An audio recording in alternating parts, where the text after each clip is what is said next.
They didn't even look at her. The moment Ayanna pushed open the glass door of Eclat, one of the most prestigious luxury boutiques in Soho, three store attendants paused their cheerful chatter, glanced in her direction, and then promptly turned their backs as if she were invisible. One of them, a tall blonde woman with a Chanel brooch pinned to her blazer, scoffed under her breath and muttered, "Probably lost." Ayanna stood there for a moment, letting the door swing shut behind her. She wore a simple, gray hoodie, sneakers still dusty from her subway commute, and her natural curls framed her face like a halo. In her hand, she clutched her phone. Still open to the screenshot, her best friend had sent the dress, the one from Ezra Van Hout's unreleased collection. Her voice was soft but clear as she approached the first attendant, a woman with icy blue eyes who didn't even bother to look up from folding scarves. "Excuse me, I'm looking for the... We don't have anything in your price range, honey." The woman cut in curtly, her tone laced with condescension. Ayanna blinked. "I didn't say what I was looking for yet." Another associate, a short brunette with a tight bun, laughed as she walked past, whispering to the third, "She's probably here for a selfie and a story." Ayanna felt the heat rise to her cheeks, but she refused to give them the satisfaction of seeing her flinch. "I'd like to speak to someone about this design," she said, holding up her phone to show the dress. The blonde scoffed. "That's from Ezra's private line. It's not for public release. And definitely not for browsing." She emphasized the last word like it was an insult. Ayanna opened her mouth to respond, but stopped herself. These women weren't going to help her. Not because she was underdressed, not because they were busy, but because she was black, young, and didn't fit the aesthetic of someone they believed belonged there. She turned and began to walk toward the door, biting the inside of her cheek. But just as her hand touched the door handle, a sharp voice rang out from the back of the boutique. "Wait, excuse me, miss." All heads turned. From behind a flowing silk curtain came a man in a crisp black suit, his salt and pepper hair tied back in a small knot. His presence was commanding, regal. The moment he stepped forward, the three attendants straightened like they'd been electrocuted. "Is that my design?" the man asked, striding toward Ayanna. She froze. "Ezra Van Hout." The entire room went silent. "Yes," he said, smiling gently. "That's one of my unreleased sketches." "How did you get it?" Ayanna hesitated. "My friend is a fashion blogger. She saw it at a private preview. I fell in love with it the moment I saw it." Ezra's eyes scanned her, not with judgment, but with genuine interest. "Do you know the story behind that piece?" She shook her head. "It was inspired by a poem by Audre Lorde. I call it Rising Silk. You remind me of why I designed it."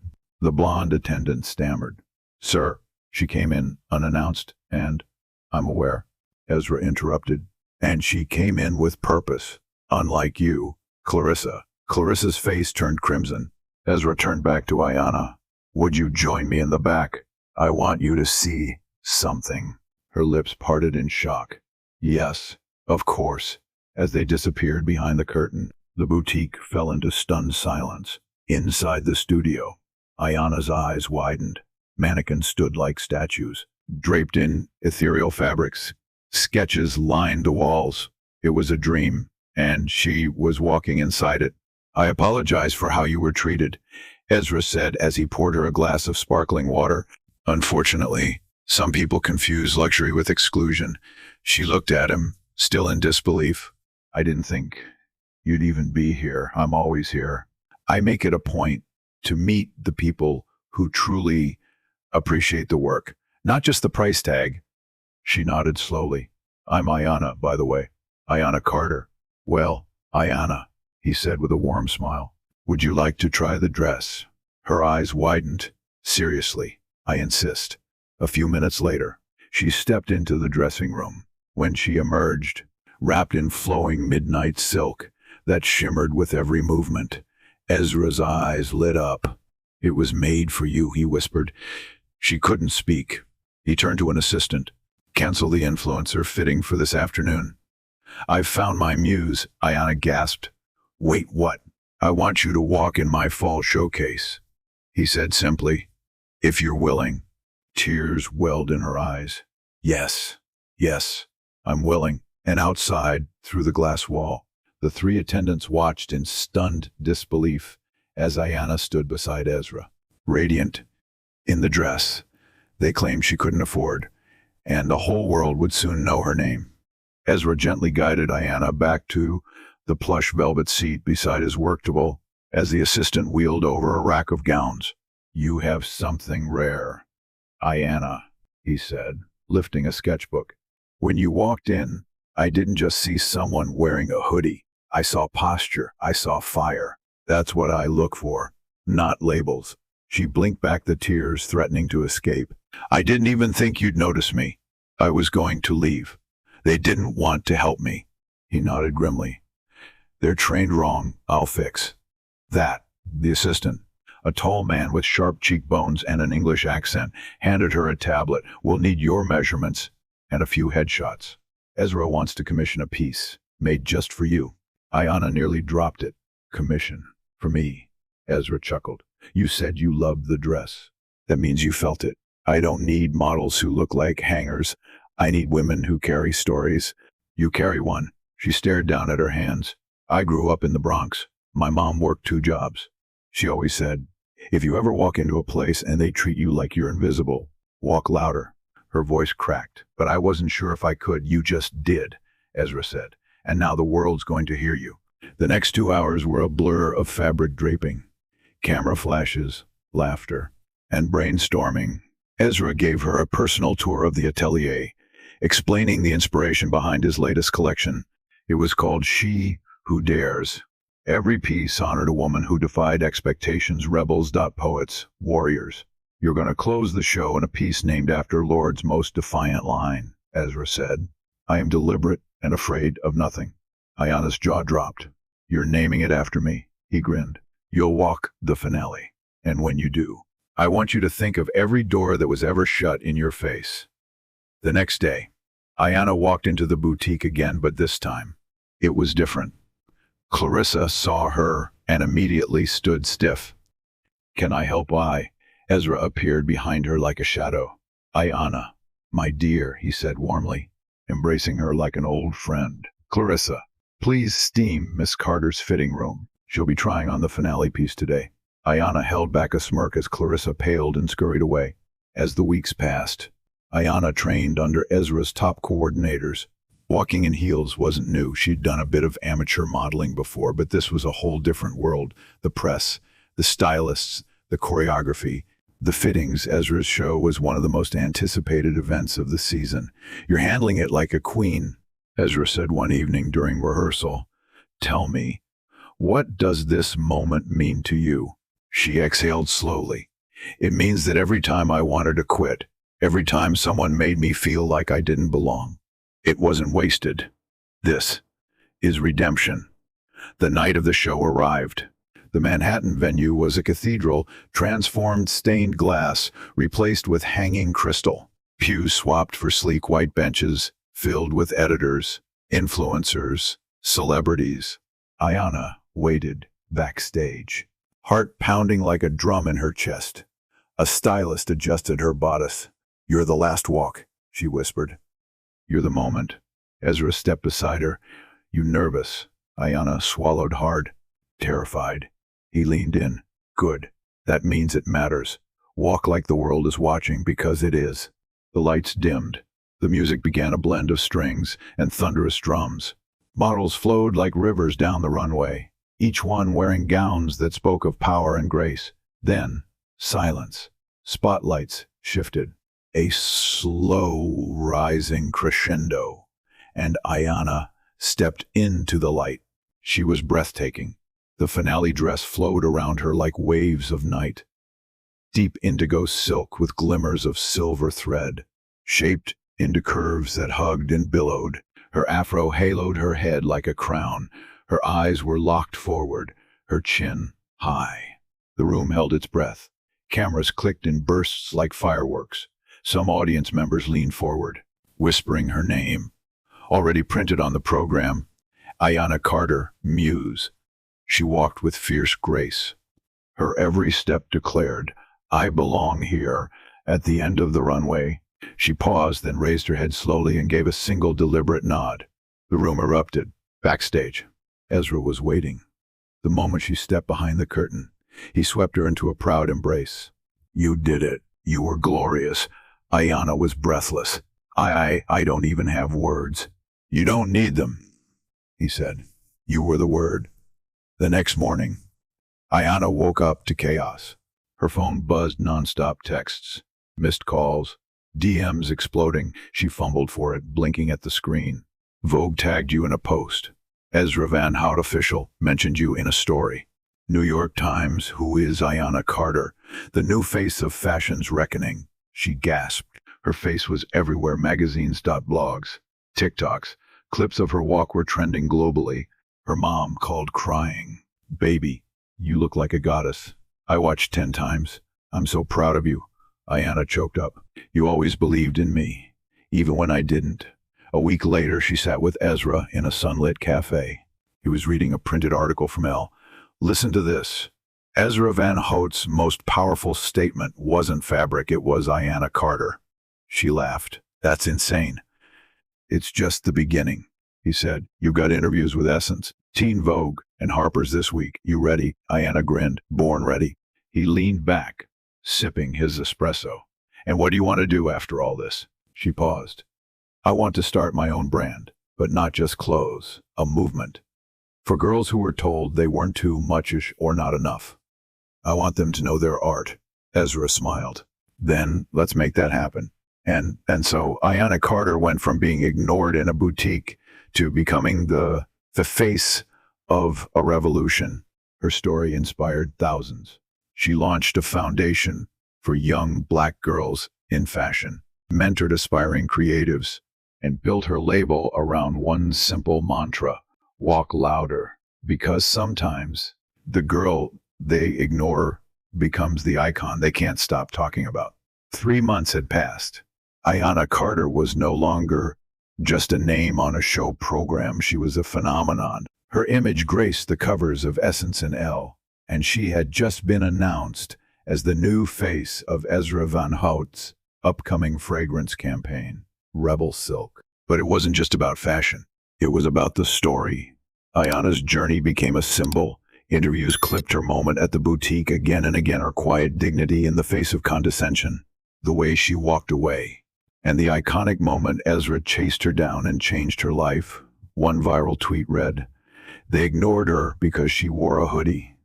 But royalty doesn't need a crown to be seen." At speaking events, Ayanna shared her truth with passion. "I wasn't supposed to walk that runway. I wasn't born into money. I didn't go to fashion school. But I believed even when no one else did. I showed up, and the right person saw me." She opened her nonprofit foundation, Louder Steps, in a modest building in the Bronx where she'd grown up. The walls were decorated with framed photographs from her Fashion Week debut, side by side with handwritten notes from local girls who saw her as a role model. "Miss Ayanna," said a young girl named Kayla, no older than 10, her hair in braids, eyes wide. "Do you think someone like me can ever wear a dress like yours?" Ayanna knelt to her level, looked her in the eyes. "You're already more powerful than the dress, baby girl. The dress just lets the world see what's already there." That same week, Ezra called. "I have something," he said cryptically. "Meet me at the boutique." She hesitated before walking through the glass doors again. It was the same boutique, but everything had changed. Clarissa wasn't there anymore. In fact, none of the 3 original attendants remained. Ezra had quietly cleaned house. In their place were stylists from diverse backgrounds: Black, Latina, Asian, queer, each one trained not only in couture but in compassion. The moment Ayanna stepped in, a young man with dreadlocks smiled wide. "Welcome back, Miss Carter. Ezra's waiting for you in the atelier." Inside, Ezra stood beside a mannequin draped in silver silk and moonstone beading. "This," he said, "is your legacy." Ayanna stepped closer. The dress shimmered like stardust. It wasn't just beautiful, it told a story, her story. He continued, "I'm releasing a capsule collection in your name. 5 pieces inspired by your journey, and all proceeds will go toward Louder Steps." Ayanna gasped. You didn't have to do that. I did, he replied, because you remind me why I started all this. You brought me back to purpose. She reached out and touched the fabric gently. Can I name it? Of course. She thought for a moment. Unseen no more. Ezra closed his eyes and smiled. Perfect. The fashion world exploded again. Unseen no more, the Ayanna Carter collection sold out within minutes. Celebrities wore her pieces on red carpets. The Louvre requested one gown to be displayed in an exhibit about contemporary art and culture. Designers began inviting Ayanna to panels and advisory boards, not just as a model but as a visionary. One night, at an exclusive gala, a woman approached her, elegant, older, with eyes full of something between pride and apology. I was there that day, she said softly, in the boutique. I didn't say anything. I just watched. I didn't realize then how wrong we all were. Ayanna smiled kindly. Thank you for saying that. The woman nodded, tears threatening. You changed something in me, in many of us. Ayanna didn't respond with words. She simply placed her hand over the woman's gently, letting silence say what needed to be said. Months later, she stood on stage at the CFDA Awards, dressed in her own design, sleek, white, minimalist with bold shoulders. She held the microphone tightly, heart pounding. I used to think I needed to change, to fit into this world, she began. Now I know. The world needs to expand to make space for girls like me. Thunderous applause erupted. She continued, voice steady. I want every girl watching this, especially those with brown skin, curly hair, and dreams bigger than their neighborhoods, to know your power is real. Your story is valid. You don't need permission to take up space. You are the moment. Tears streamed down her cheeks as she ended with her signature line, and if they ignore you, walk louder. The standing ovation lasted nearly a full minute. Backstage, Ezra embraced her tightly. You didn't just walk that runway. Ayanna, you burned it into history. But the story didn't end there. One morning, Ayanna returned to the same boutique again, this time with her mother. The staff rolled out a red carpet for them. Cameras clicked as they entered. Ezra greeted them with a warm embrace and champagne. Mama Carter, he said, bowing slightly. An honor. Ayanna's mother laughed. I still remember when she cut up my curtains trying to make a gown. She was 8. Ayanna blushed. I was determined. Her mother looked around the boutique, eyes misty. I used to walk past this place on my way to work and tell myself, maybe one day my baby girl will have something in here. Ayanna smiled. Now it's full of me. They walked arm in arm, past rows of silk and velvet, past pictures of Ayanna in the window display, past mannequins wearing her name.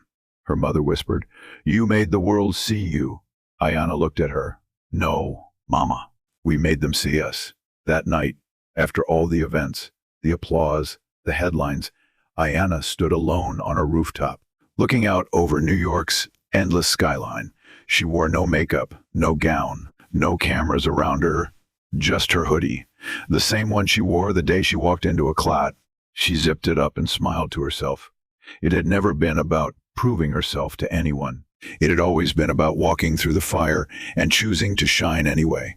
And somewhere in the distance, beneath the city lights, another little girl was watching her story unfold and writing her own. 6 months later, Ayanna was invited to Paris Fashion Week, not as a model, not even as a guest, but as a featured designer. Her brand, Unseen No More, had grown faster than anyone expected, driven by her authenticity and the power of her message. She now had a full team of young black and brown creatives, most of whom had been previously rejected by the industry for not fitting the mold. Now, they were creating a new one. Ezra stood proudly beside her backstage at the Grand Palais, where her Paris debut would unfold. You know, he said, adjusting her collar, this was never a favor. You've earned every inch of this. She looked into the mirror, staring at herself in the gown she designed, bold cuts, powerful shoulders, layered symbolism. Do you think they're ready? He smirked. The real question is, are you ready for what comes next? Ayana turned, exhaled, and gave him a calm but confident nod. I'm going to burn down every door they locked on us and rebuild the whole house. Ezra raised a glass. To the Queen of Revolution. The show was a masterpiece. It wasn't just about fashion. It was a performance, a story told in motion, in fabric, in resistance. Ayana's models walked with heads held high, their bodies of all sizes, all shades, all histories. As the finale music swelled, a huge projection lit up the back wall, a photo of Ayana in her hoodie from the day she was ignored at Eclat. Below it, in bold type, she walked louder. The crowd rose to their feet. Even the stone-faced editors of Vogue Paris were clapping. After the show, Ayana stepped onto the stage. I dedicate this collection, she said, voice trembling with power, to every girl who was ever overlooked, to the child in the hoodie, to the woman who walks into a room and is told she doesn't belong. You do. You always did. And now the world will remember it. In the front row, her mother stood, hand over her mouth, tears flowing freely. Next to her was Kayla, the little girl from the Bronx, now wearing one of Ayana's junior line designs. She beamed. Backstage, cameras were everywhere, questions flying in all directions. Ayana, how does it feel to become the youngest black woman to headline at Paris Fashion Week? She took a breath, then simply said, it feels like coming home, but fame doesn't come without pressure. Not long after Paris, Ayana faced the next test of her spirit. A luxury magazine published an article titled, Too Political for Fashion, which questioned whether her brand was activism masked as couture. Social media blew up. Some called her a trailblazer. Others claimed she was making it about race. Ayana stared at the screen one night, feeling the weight settle in her chest. Her team was watching closely. Investors were calling. And for a brief moment, the little girl inside her whispered, what if they take it all away? That's when Ezra called. I saw the article, he said. She sighed. It's exhausting. Ezra, I want to create art, not constantly defend my right to exist in it. You don't need to explain your existence to anyone, he said gently. But if you choose to speak, do it on your terms. Ayana closed her eyes. Then maybe it's time to speak louder. 2 weeks later, she released a powerful campaign called I Am Not Your Disruption. It featured black women sitting in luxury spaces on thrones at opera houses, in gilded palaces. Each image paired elegance with defiance. In the center of it all was Ayana, back in her hoodie, but this time, paired with a $20.0 Zero silk skirt and heels. The caption read, you said I was too loud, too bold, too black. I say, I'm just getting started. The campaign went viral instantly. Celebrities shared it. Schools studied it. Time magazine called it the fashion moment of the decade. Ayana had turned criticism into her greatest masterpiece. And then came the call. It was from the Met Gala. Anna Wintour's assistant called personally. Miss Carter, we would be honored if you would attend and design a piece for the gala theme, Rebirth. Ayana stared at the phone. I'll be there, she said, but I'm bringing someone with me. The night of the Met Gala. Paparazzi lined the marble steps like sharks. Celebrities paraded by, dazzling in pearls, dot crystals, metallic feathers. And then came a hush. Ayana Carter stepped out of a black SUV, draped in a golden gown that shimmered like sunrise, her skin glowing, her afro towering like a crown. But she wasn't alone. Beside her stood her mother, radiant in a matching gown, holding her hand. Flashbulbs exploded. Reporters scrambled. Ayana smiled calmly and said to the cameras, this is what rebirth looks like, back at Louder Steps headquarters. The young girls watched her walk those steps on TV and cried out in joy. She's ours, Kayla shouted. She's ours. And she was. Not because she had become famous, but because she never left, because every time she rose, she brought others with her. A year later, Ayana received the Presidential Medal of Arts. She stood in the White House garden, dressed in an elegant black suit of her own design, and listened as the president spoke. She redefined fashion. She challenged exclusion. And she did it all without changing who she was. When Ayanna stepped to the podium, her voice was steady. Once, I walked into a boutique and was told I didn't belong. Today, I stand here not because I proved them wrong, but because I proved myself right. Applause thundered, and as she looked out over the crowd, designers, artists, activists, friends, she whispered something only she could hear. I walked louder, and the world, it never stopped listening again. 2 years later, the world had changed, but Ayanna had not forgotten where it started. A small girl named Talia stood outside the boutique in Soho. Her hands trembled slightly as she looked through the glass. She was wearing a thrifted blazer, scuffed boots, and her hair was braided tightly by her grandmother that morning. In her backpack was a sketchbook full of dreams. She whispered to herself, just go in. But she didn't have to, because the doors swung open before she reached them. And out walked Ayanna Carter, now a global icon, creative director of her own fashion house, and named Forbes Woman of the Year. Ayanna still spent time, unannounced, visiting the very boutique where her journey began. She spotted Talia immediately. Hey, sweetheart, she said with a gentle smile. You waiting for someone? Talia's eyes widened. You're her. You're you, Ayanna chuckled. Yeah, still me. What's your name? Talia. One I draw. Clothes. But they're just dreams. Ayanna knelt so they were eye to eye. Dreams are the start of revolutions. Talia opened her sketchbook with trembling hands. Ayanna flipped through it slowly, carefully, like she was handling sacred scrolls. These are stunning, Ayanna said. You've got vision. Now we just need to help the world see it. She stood up and extended her hand. Come on inside. Let's design something together. Talia blinked. Inside. I thought they'd never let me. Ayanna smiled, fierce and proud. Not only will they let you, they'll welcome you. Inside the boutique, now fully remodeled with art installations and quotes from Black creators on the walls. Ayanna guided Talia through the fabric gallery. One wall bore a large photo, Ayanna in her hoodie, mid-walk down the original runway, with Ezra smiling in the background. Below it read, she opened the door and left it open. A designer in residence approached. Ayanna. The team's upstairs prepping the mentorship class. Ayanna turned to Talia. Want to sit in? You'll meet girls from all over. Some flew from Ghana and Brazil. Some are from just a few blocks away. Talia grinned. Can I? Sweetheart, Ayanna said. You belong. As they walked up the stairs, Ayanna glanced at her phone messages from industry giants. Invites to Ken. Harvard lecture requests. She silenced it all, because right now, none of that mattered. What mattered was the next girl in line. Years later, when people would ask Talia, now a renowned designer herself, how she started, she'd always say, I was standing outside that boutique, afraid to go in.